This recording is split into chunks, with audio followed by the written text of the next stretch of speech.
बड़ी खबर है जहां होटल केन में हादसा हो गया। होटल की बिल्डिंग से गिरकर मजदूर की मौत हो गई। होटल में रिपेयरिंग का काम चल रहा था। ठेकेदार और होटल प्रबंधक पर कार्रवाई की मांग की गई है। पीड़ित परिजनों को मुआवजा देने की मांग की गई है। हिंद पीड़ित थाना क्षेत्र की यह घटना है। बता दें कि हादसे के बाद स्थानीय लोग और परिजन आक्रोशित हैं। स्थानीय लोग और परिजन सेफ्टी की लापरवाही का आरोप लगाकर विरोध कर रहे हैं और मुआवजे की मांग पर शव उठाने नहीं दे रहे हैं। रांची के मेन रोड इलाके स्थित एक होटल में एक बड़ा हादसा हो गया, जिस हादसे के कारण एक मजदूर की मौत हो गई। बता दें कि ऊपरी माले में जो मजदूर है वो काम कर रहा था।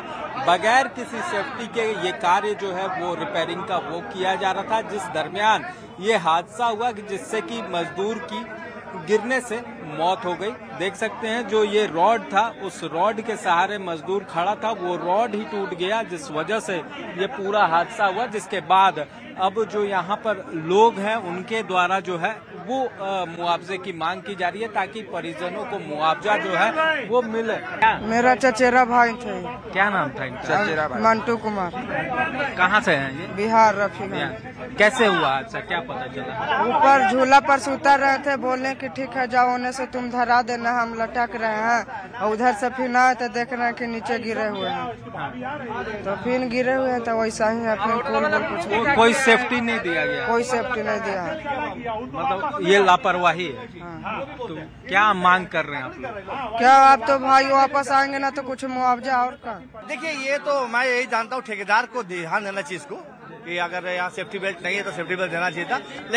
लेकिन मैं ये जान रहा हूँ कि अगर जो हादसा हो गया, जो जाने वाले चल गए, यहाँ के जो होटल के प्रबंधक है या मालिक को तैयार है, जो उसका जेन्युइन मुआवजा होगा वो देंगे, मुआवजा उसको दिया जाएगा। उसको घर तक उसके क्रियाक्रम के लिए भी यहाँ से एम्बुलेंस दी के वहाँ उसके अगर ले जाना चाहते तो वहाँ ले जाने, तो सब चीज खर्च देने के लिए तैयार है। जो सेफ्टी बेल्ट होते हैं, जो सुरक्षा के जो प्रावधान होते हैं, उन तमाम चीजों का कहीं न कहीं अवहेलना किया गया और इसी वजह से कहीं न कहीं ये पूरा हादसा हुआ है और इसी को लेकर लोग जो हैं वो पूरी तरह से आक्रोशित हैं। अब देखना होगा कि मुआवजे को लेकर किस तरह से बात होती है, खासतौर से जो बात है वो कितनी अहम होती है, ये देखना जरूरी होगा। कैमरामैन प्रभाकर के साथ ओम प्रकाश, न्यूज़ 18 रांची। और गुमला से बड़ी खबर, जहां झांगुर गुटखा कुख्यात सुप्रीमो गिरफ्तार किया गया है। कुख्यात रामदेव ओरांव की गिरफ्तारी हुई है। रांची पुलिस ने कुख्यात को दबोचा है। रामदेव पर 50 से अधिक आपराधिक मामले दर्ज हैं। नरसंहार, अपहरण, रंगदारी के मामले दर्ज हैं। 20 जनवरी 2025 से रामदेव फरार था। पुलिस लगातार तलाश कर रही थी। गिरफ्तारी की आधिकारिक पुष्टि नहीं हुई है।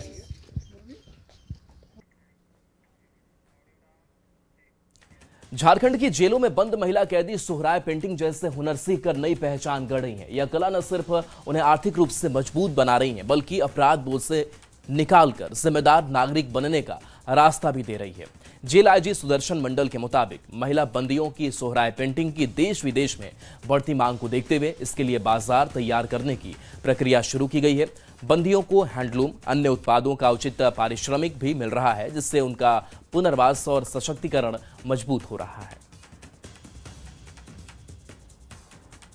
झारखंड के जेलों में बहुत सारे कंस्ट्रक्टिव वर्क होते हैं। हमारी स्मॉल स्केल इंडस्ट्री भी है, मैन्युफैक्चरिंग बहुत सारी ऐसी जगह होती है।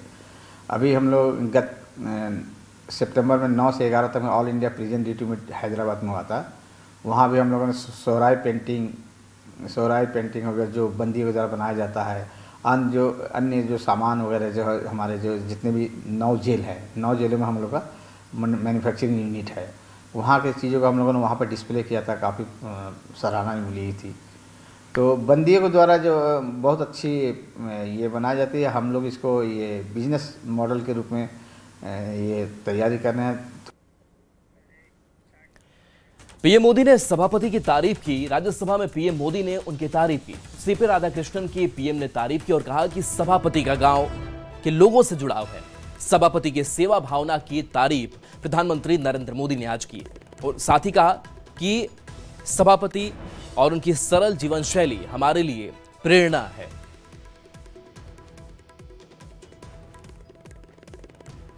आदिजाति समाज के बीच जिस प्रकार से अपना अपना नाता बना दिया था, जिस प्रकार से आप छोटे छोटे गांव तक दौरा करते थे, वहां के मुख्यमंत्री बड़े गर्व के साथ इन बातों का जब भी मिलते थे जिक्र करते थे। और कभी कभी वहां के राजनेताओं के लिए भी चिंता होती थी कि हेलीकॉप्टर हो या न हो, इसकी कोई परवाह किए बिना जो गाड़ी है आप चलते रहते थे। रात को छोटे छोटे स्थान पर रुक जाना, ये जो आपने एक अपना सेवा भाव था, उसको राज्यपाल के पद पर रहते हुए भी जिस प्रकार से आपने उसको एक नई ऊंचाई दी। और गुमला से बड़ी खबर, जहां पेड़ से बेकाबू कार टकरा गई। हादसे में मासूम बच्ची की मौत हो गई। हादसे में 8 लोग गंभीर रूप से घायल बताए जा रहे हैं। शादी समारोह से लौटते समय हादसा हुआ। स्थानीय लोगों ने घायलों को अस्पताल पहुंचाया। 4 घायल लोगों की हालत गंभीर है। चारों को रांची रिम्स से रेफर किया गया है। रायडीह थाना क्षेत्र के पास यह हादसा हुआ है।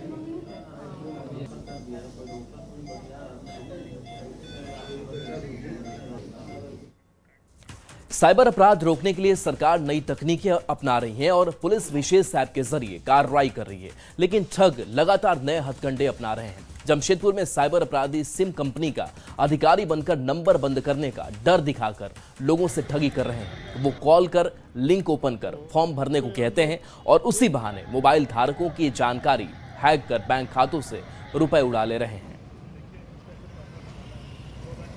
एक बात बता दूं कि जिनके हस्बैंड गल्फ में लोग काम कर रहे हैं और तो उनके जो पत्नी लोग यहाँ रहते हैं, फैमिली यहाँ रहती है, उनके अकाउंट में पैसा जो आता है तो एक मोबाइल के जरिए एक मैसेज आता है कि आपका सिम इतना तारीख को बंद कर दिया जाएगा, आपका बैंक का अकाउंट बंद हो जाएगा या एटीएम खत्म हो गया है। तो वो लोग साइबर कैफे वाले जो होते हैं, साइबर क्राइम वाले, ये लोग क्या करते हैं, एक लिंक भेजते हैं और वो जो लेडीज महिलाओं को खासकर टारगेट करते हैं। फोन आया था और लिंक भी भेजा गया था, जो हम उसको खोले नहीं और फिर संपर्क भी नहीं किए ऐसे लोगों से।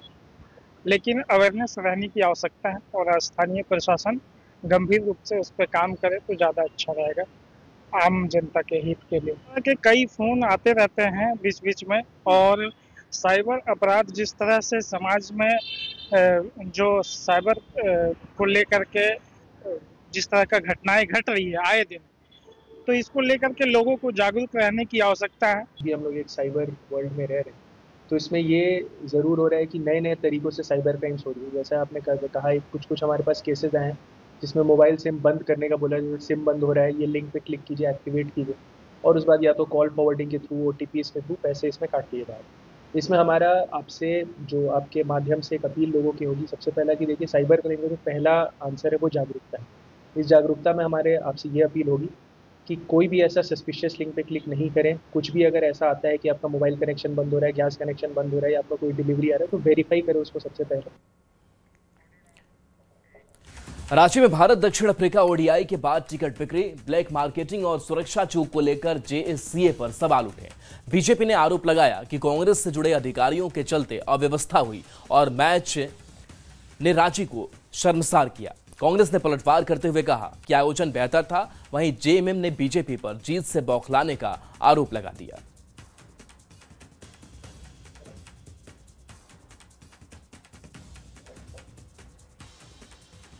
दर्ज की भारत ने साउथ अफ्रीका पर और पूरा देश इससे खुशहाल हुआ, लेकिन रांची को इन्होंने शर्मसार कर दिया। JSCA के ऊपर शीर्ष में बैठे लोगों ने जिस तरीके से अराजकता फैलाई, साहब टिकट बिक्री के आधे घंटे के बाद काउंटर बंद हो गया। ये संभव है क्या? बाहर कालाबाजारी हो रही थी, तो कालाबाजारी में क्या इन अधिकारियों की संलिप्तता थी? आधा घंटा में टिकट काउंटर कैसे बंद हो सकता है? देखिए, आरोप लगाना बहुत आसान चीज होता है। बड़े आयोजन पर आरोप लगते भी हैं। इस देश में सबसे अच्छे क्रिकेट के जानकार जैसा हैं, उसके बाद अनुराग ठाकुर के भाई हैं, उसके बाद अरुण जेटली के बेटा हैं। ये सारे लोग भगवान राम के अनुयायी हैं। अब बाकी जहाँ भी लोग बनेंगे, उनके विपक्ष के कोई आदमी बन गया तो रावण बन जाता है। मुझे लगता है कि JCA ने जो अपना काम किया है उसकी सराहना होनी चाहिए। ये महत्वपूर्ण दिन पूरा रांची उल्लास में डूबा हुआ था। आज चर्चाएं हो रही हैं कल के जीत की। पूरा उमंग और उत्साह रांची शहर में दिखा। लेकिन चंद भाजपाइयों को अब यहाँ सवाल दिखने लगा कि कांग्रेसीकरण और बीजेपी, तो पहले बीसीसीआई पर ये बता दें, बीसीसीआई में कौन है, वो कौन सा कांग्रेसीकरण है कि भाजपाकरण है। और चलिए यहाँ